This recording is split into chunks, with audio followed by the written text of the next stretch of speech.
Look, some people think leaving a marriage has to be this messy, dramatic explosion, but I've always been someone who plans things out. When I finally walked away from Everett last Thursday morning, I had everything mapped out perfectly. Every detail, every contingency, every dollar accounted for. Anyway, make sure to hit that like button if you enjoy hearing about real relationship chaos, and don't forget to subscribe if you're new here. I'd been setting this up for months while Everett went through his exhausting daily routines, his obsessive 5 a.m. gym sessions where he'd grunt and sweat like some wannabe fitness influencer, his pathetic need to organize our spice rack by alphabetical order, his suffocating way of constantly asking where I was going and when I'd be back. The man couldn't handle 5 minutes without knowing my exact location. It was like being married to a hall monitor. But Vince actually treated me like an adult. We'd been seeing each other for 6 months, and he never once made me feel like I needed permission to breathe. While Everett was busy micromanaging our grocery list, Vince and I were building something real. Something that didn't involve spreadsheets for our monthly expenses or his weird obsession with meal prepping every Sunday like we were running some kind of military operation. The morning I left, I had my speech ready.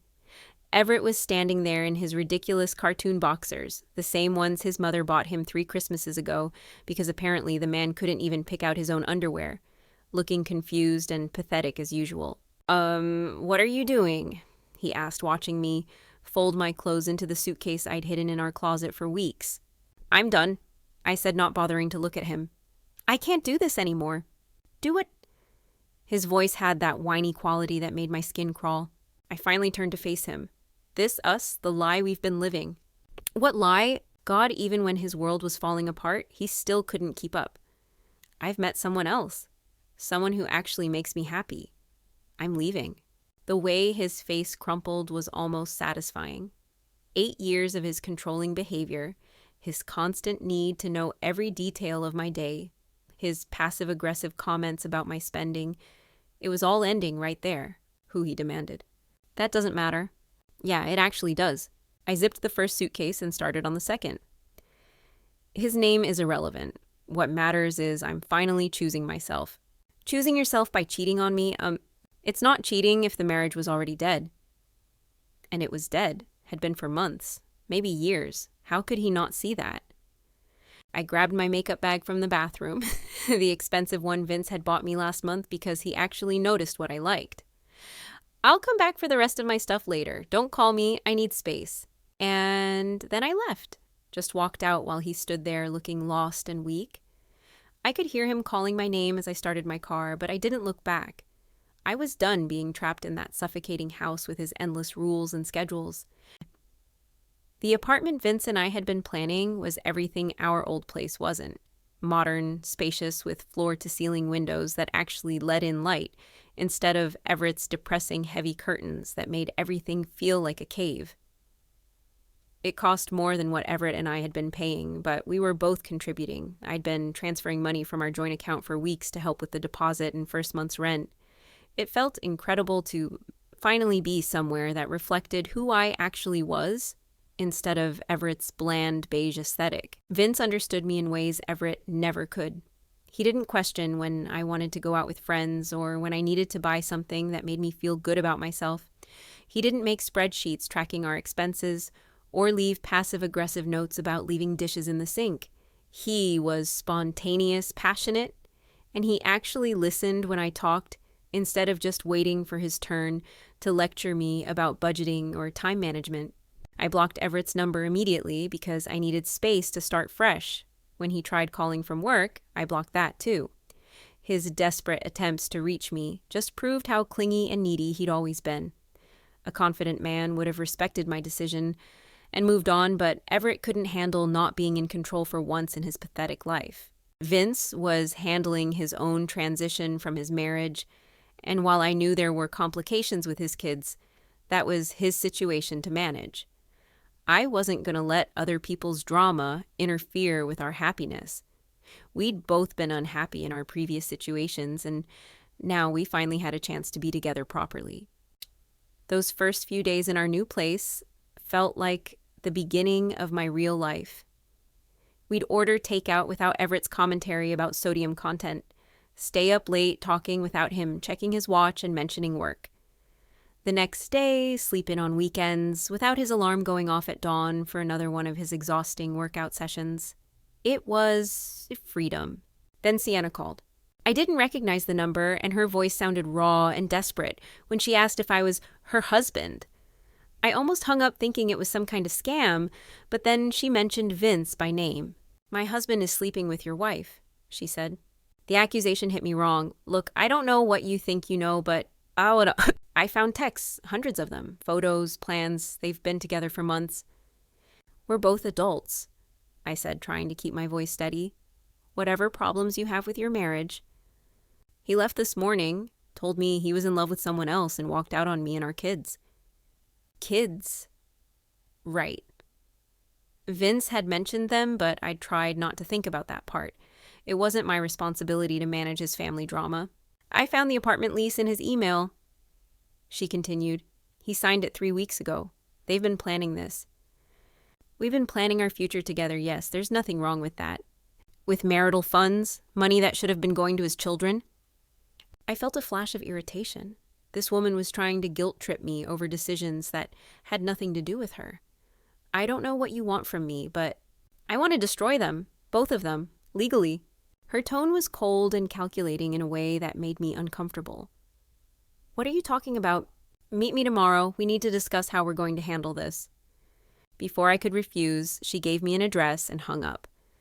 Part of me wanted to ignore the whole thing, but something in her voice suggested she wasn't going to just disappear. I decided to meet with her, if only to explain that what Vince and I had was real love, not some sordid affair she could weaponize. The coffee shop was quiet when I arrived, and she was already there. Blonde, tired-looking, wearing scrubs like she'd come straight from work. She pushed a folder across the table before I'd even sat down. I've been busy, she said. Inside were bank statements, credit card receipts, screenshots of text messages, photos of hotel receipts. The level of detail was unsettling. You got all this in 3 days? I'm very motivated. She pulled out her phone. He's been withdrawing cash for months, buying jewelry I never received, paying for hotel rooms on nights he claimed to be working late. I tried to stay calm. Look, I understand you're upset, but what Vince and I have is... What about your husband? What evidence do you have of his infidelity? Everett wasn't unfaithful. He was just... I searched for the right words. Emotionally unavailable, controlling. He never understood what I needed. She stared at me. So you decided to cheat? I decided to find happiness. With my husband. Using money that should have been supporting my children. Her obsession with the financial details was getting annoying. I contributed to our apartment too. I'm not some gold digger. From your joint account with your husband, it's my money too. She leaned forward. I have a lawyer. She's already filed paperwork. I want you to use her too. Why would I do that? Because what I'm planning works better if we're coordinated. I want to serve them divorce papers together. At their apartment. Both of us, both lawyers. Let them know we're not fighting each other. We're fighting them. The idea made me uncomfortable. I'd wanted a clean break, not some dramatic confrontation. I don't think that's necessary. Your husband deserves to know you've been planning this for months, that you used marital funds to set up your love nest, that this wasn't some spontaneous mistake. It was calculated. Her words stung because they weren't entirely wrong, but she was making it sound so much more sinister than it was. I was unhappy. I found someone who made me happy. That's not a crime. Using shared money to fund an affair is, especially when there are assets and property involved. I spent another hour listening to her detail, her evidence, her plans, her lawyer's strategy. The apartment lease was particularly damaging, signed 3 weeks before either of us had left our marriages with deposits paid from joint accounts. She had hotel receipts, restaurant charges, even evidence of the jewelry Vince had bought me. By the end of the meeting, I felt cornered. This woman was clearly unhinged, but she had enough evidence to make my life very difficult. Reluctantly, I agreed to meet with her lawyer and coordinate our divorces. I told myself it would make everything cleaner in the long run. The lawyer was a no-nonsense woman in her 50s who looked at my situation with professional detachment. She reviewed Sienna's evidence and nodded approvingly. This timeline is very clear, she said. The financial records show premeditation. This wasn't a mistake. It was a plan. What does that mean for me? It means you're in a more complicated position than you might have expected. The sustained deception and use of marital funds will be factors in asset division. I felt a chill of worry. What kind of factors? Let's just say your husband's attorney will have strong arguments for why you shouldn't receive a standard 50-50 split. When Thursday came, I met Sienna and both lawyers in the parking garage of our building. My hands were shaking as we rode the elevator to the 8th floor. Part of me was nervous, but another part was excited to finally show Everett that I wasn't alone, that I had support and legal representation. We found apartment 812 and I could hear jazz music playing inside. Sienna knocked and the music stopped. Footsteps approached and then the door opened. Everett stood there looking confused, then shocked as he took in the group of people standing in the hallway. "What? Hi," I said, trying to keep my voice steady. "We brought some friends." Vince appeared behind Everett, and when he saw Sienna, his expression shifted to something I'd never seen before. Genuine fear. "What is this?" Everett asked. The first lawyer handed him an envelope. "Divorce papers. You've been served." "Divorce papers." Everett's voice cracked slightly. "You know those legal documents you need when your wife cheats on you and moves in with another woman's husband," Sienna said coldly. Vince was staring at his wife with growing panic. "How did you find us?" "You're terrible at covering your tracks." She nodded to the second lawyer, who handed Vince his envelope. "You've been served, too." Vince took the papers like they might explode. "This is insane." "What's insane is abandoning your children to play house with someone else's wife," Sienna replied. "This is just consequences." "You two know each other." I asked, though the answer was obvious. "We met this week," Everett said, his voice hollow. "Had some interesting conversations, shared some information. I felt betrayed and angry." "You can't do this." "Already did," Sienna said. "Papers are filed, court dates are set." Vince tried to close the door, but Sienna stuck her foot out. "I'd read the part about child support first. You'll find the amount interesting." "Child support." Vince's face went pale. "You have 2 kids. Remember them.